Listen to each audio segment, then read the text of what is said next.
আরো দামি হচ্ছে cable TV. Free to air channel দেখতে এখন গুনতে হবে বাড়তি টাকা। ট্রাই নেওয়ার নির্দেশ অনুযায়ী এবার থেকে 100টি ফ্রি টু এয়ার চ্যানেল দেখতে দিতে হবে 130 টাকা।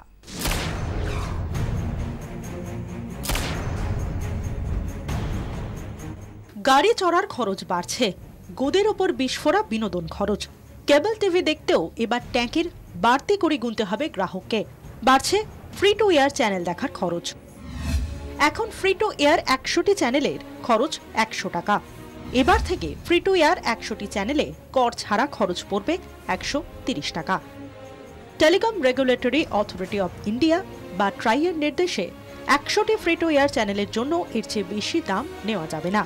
তবে তারপর থেকে লাফিয়ে বাড়বে খরচ। 100টির পর প্রতি 25টি চ্যানেলে অতিরিক্ত 20 টাকা গুনতে হবে। প্রতি অতিরিক্ত চ্যানেলের জন্য গুনতে হবে বাড়তি টাকা। প্রতি ক্ষেত্রেই করের হার আলাদা হিসেব হবে। এই মুহূর্তে 100টি ফ্রি টু এয়ার বা এফটি চ্যানেল দেখানোর জন্য 100 টাকা চার্জ করে কেবল টিভি অপারেটররা। এফটি চ্যানেলগুলি মূলত স্বাভাবিক গুণমান সম্পন্ন চ্যানেল। উন্নত গুণমান বা এইচডি চ্যানেলগুলি পে চ্যানেল গোষ্ঠীভুক্ত। বাড়তি করে গুনেই সেগুলি দেখতে পান গ্রাহকরা। দিন কয়েক আগে কেবল চ্যানেলের ট্যারিফ বেঁধে দেওয়ার ক্ষেত্রে ট্রাইয়ের ওপর নিষেধাজ্ঞা তুলে নেয় শীর্ষ আদালত। তার ঠিক পরেই গ্রাহকদের কথা মাথায় রেখে মাসুল বেঁধে দেওয়ার পথে হাঁটল ট্রাই। চ্যানেলের মাসুল নিয়ে মাঝে মধ্যেই তৈরি হয় বিতর্ক। ট্রাইয়ের নির্দেশ, প্রতি মাসে বাছাই করা পে চ্যানেলগুলির সর্বোচ্চ মাসুল কত হবে তা জানাতে হবে ব্রডকাস্টারকে। 3 মাস পর্যন্ত এই পরিষেবা নেওয়া থেকে বিরত থাকতে পারেন গ্রাহক।